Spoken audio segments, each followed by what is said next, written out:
I want to create a reaction video on one of the posts on Facebook that I saw, and credits to the owner for this picture that I saw on Facebook.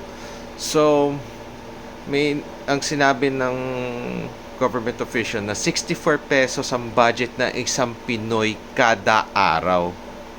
My reaction to this one is no. 64 pesos? Baka isang kainan lang yan. Sigurado yan. Yung 64 pesos na yan. Oh my God! Hindi talaga tama yan. 64 pesos for the whole day. Yun ang budget mo sa pagkain.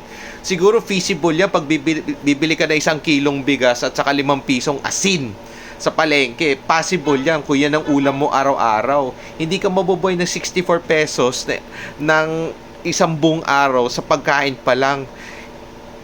Sa totoo lang, it's not feasible talaga, sa totoo lang. So, for me, yung ganyan na bagay na is they have to do their own research kasi they're not seeing things what's on the lower class and on the middle class people, yung kung ano yung talagang budget nila sa pagkain araw-araw. At ano ba yung estimate mo yung kada araw? Isang tao lang ba yan o isang pamilya yan? Ang hirap talaga i-explain na 64 pesos mabubuhay ka na. Siguro, if you're living in the early years na yung mga Pilipino hindi pa ganun kalaki yung inflation, siguro 64 pesos malaking bagay talaga yan. Pero nowadays 64 pesos parang barya na lang yan dahil sa inflation yan. So sa akin lang talaga, hindi possible talaga mabuhay ang isang karaniwang Pilipino na 64 pesos. Siguro kung kakain ka na isang araw, baka pwede pa.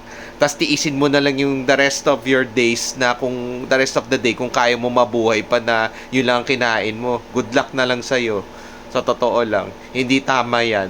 They have to rethink kung anong talagang estimated budget ng isang Pilipino, ng isang karaniwang Pilipino kada araw. Okay? Talagang grabe. Things are getting so stupid nowadays. That's my piece on that.